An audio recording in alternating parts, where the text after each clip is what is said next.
Hello friends, आप लोगों का स्वागत है आपके अपने यूट्यूब चैनल स्टडी कवर पर। तो फ्रेंड्स, क्लास 10th है त्रैमासिक परीक्षा 2023-24 का कक्षा 10वीं समाज विज्ञान का जो पेपर हुआ है आज, तो इस वीडियो में आप लोगों को इसी पेपर का सोल्यूशन बताने वाला हूँ। तो आप लोग ध्यान से वीडियो को देख लीजिए और अपने अपने आंसर चेक कर लीजिए, ठीक है ना। तो बढ़ते हैं वीडियो में आगे। तो सबसे पहले आपका है प्रश्न क्रमांक 1, जो कि है सही विकल्प चुनकर लिखिए। ठीक, तो पहला क्वेश्चन है कि सेल और धातुएं किस प्रकार के संसाधन हैं। तो सेल और धातुएं ये अजैविक संसाधन है, अजैविक संसाधन। ऑप्शन आ करेक्ट हो जाएगा। इसके बाद है निम्नलिखित में से स्थायी वनों का सर्वाधिक क्षेत्र किस राज्य में स्थित है। तो ये मध्य प्रदेश में स्थित है, ठीक है ना। ऑप्शन दा करेक्ट हो जाएगा। इसके बाद आप लोगों का थर्ड क्वेश्चन है कि बांधों को आधुनिक भारत का मंदिर किसने कहा।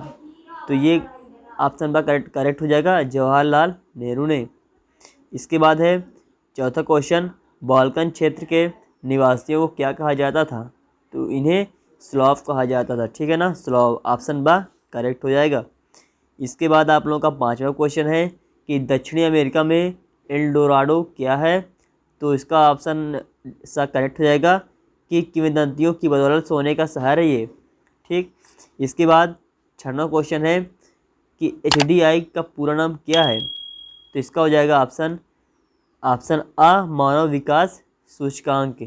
ठीक, इस HDI का फुल फॉर्म होता है दोस्तों ह्यूमन डेवलपमेंट इंडेक्स, जिसे हिंदी में मानव विकास सूचकांक कहते हैं। तो ऑप्शन आ करेक्ट हो जाएगा।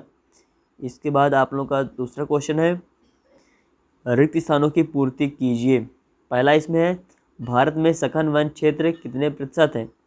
तो 21.5% है।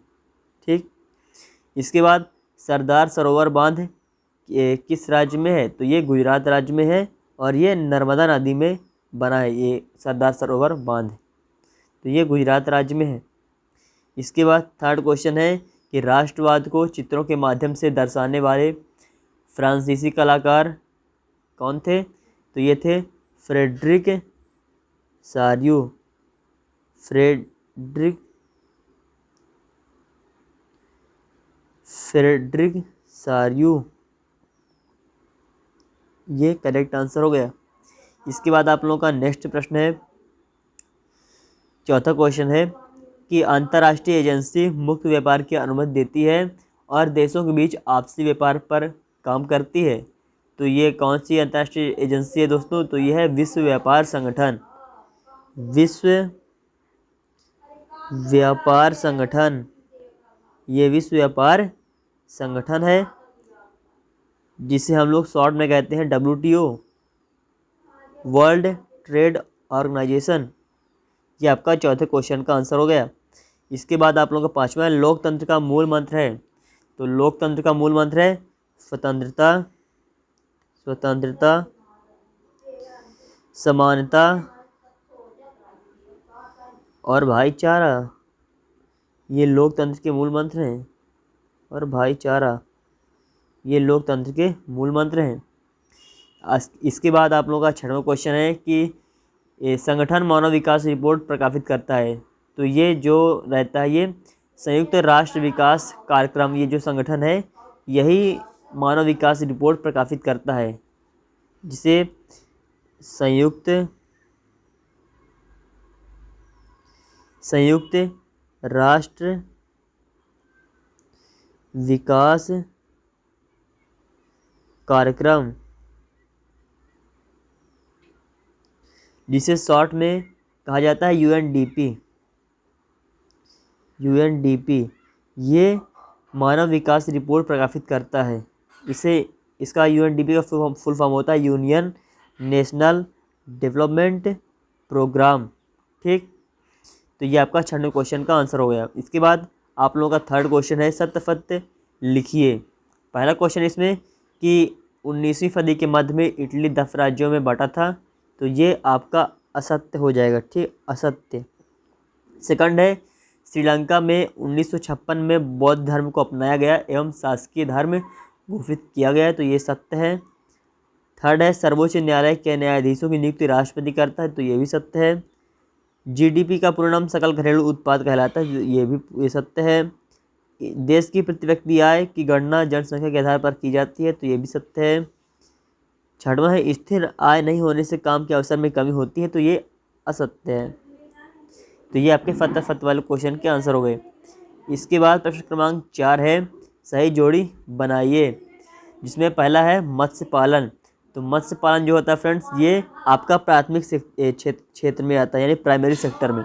इसके बाद है राणा प्रताप सागर बांध, तो ये बना है चंबल नदी में, ठीक है ना।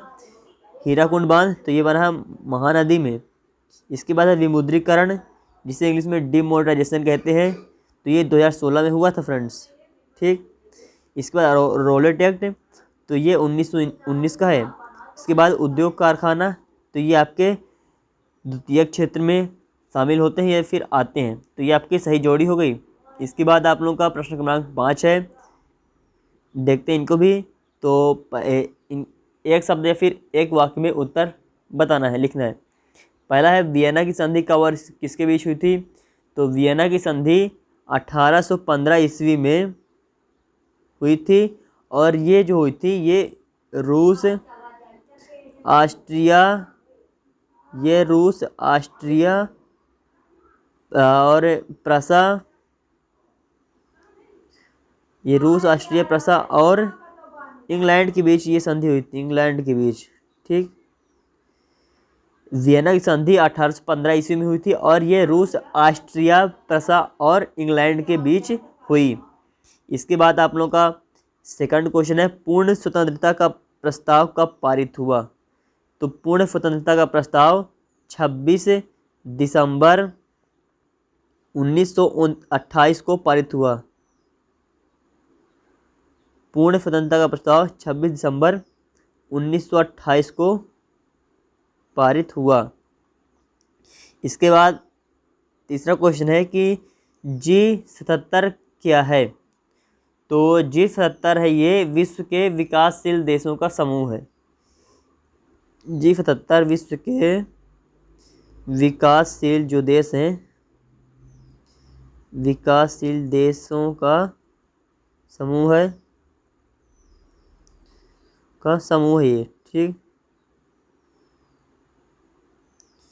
जो आपस में जो अर्थव्यवस्था को मजबूत करने पर बल देता है, ये G77। तो ये विश्व के विकासशील देशों का समूह है। इसके बाद चौथा क्वेश्चन है लोकतांत्रिक सत्ता में शासन के अंग कौन कौन से हैं। तो लोकतांत्रिक सत्ता में शासन के अंग 3 होते हैं, विधायिका,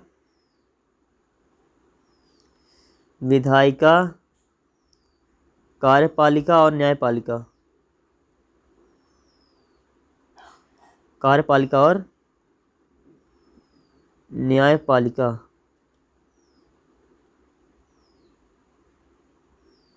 ये लोकतांत्रिक सत्ता में शासन के अंग हुए, विधायिका, कार्यपालिका और न्यायपालिका। इसके बाद पांचवा क्वेश्चन है प्लास्टिक मनी क्या है। तो प्लास्टिक मनी से आशा है प्लास्टिक से बने उन कार्ड से जिनका इस्तेमाल भुगतान आदि के लिए किया जाता है, ठीक। प्लास्टिक मनी आप लोग सुन लीजिए फिर से कि प्लास्टिक मनी से आशय प्लास्टिक से बने उन कार्ड से है जिनका इस्तेमाल भुगतान यानी पेमेंट करने के लिए किया जाता है। जैसे प्लास्टिक मनी में हो गया डेबिट कार्ड, सुना होगा, देखा भी होगा, क्रेडिट कार्ड और एटीएम कार्ड। इस तरह के जो कार्ड होते हैं ये प्लास्टिक मनी कहलाते हैं, ठीक।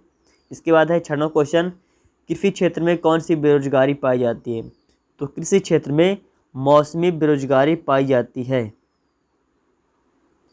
मौसमी बेरोजगारी पाई जाती है, ठीक। तो ये हो गए आपके ऑब्जेक्टिव प्रश्नों के आंसर। इसके बाद आपके शुरू होते हैं 2 नंबर 3 नंबर वाले क्वेश्चन, 4 नंबर वाले क्वेश्चन। तो ये तो आप लोगों ने कर लिया होगा, अधिकांश क्वेश्चन आपसे बन भी गए होंगे। इस वीडियो में मेन उद्देश्य था आप लोगों को ऑब्जेक्टिव प्रश्नों के आंसर बताना, एकदम सटीक और सही आंसर बताना। तो मैं आप लोगों को बता दिया हूँ, आप लोग अपने अपने आंसर ऑब्जेक्टिव प्रश्नों को चेक कर लीजिएगा कि कहीं कोई आंसर आपसे गलत तो नहीं हो गया, ठीक। तो चलिए आप लोग चेक कर लीजिएगा, ठीक। तो चलिए फ्रेंड्स, आज की इस वीडियो में इतना ही। मिलता हूँ आप सभी से अगली वीडियो में, तब तक के लिए जय हिंद, जय भारत, वंदे मातरम।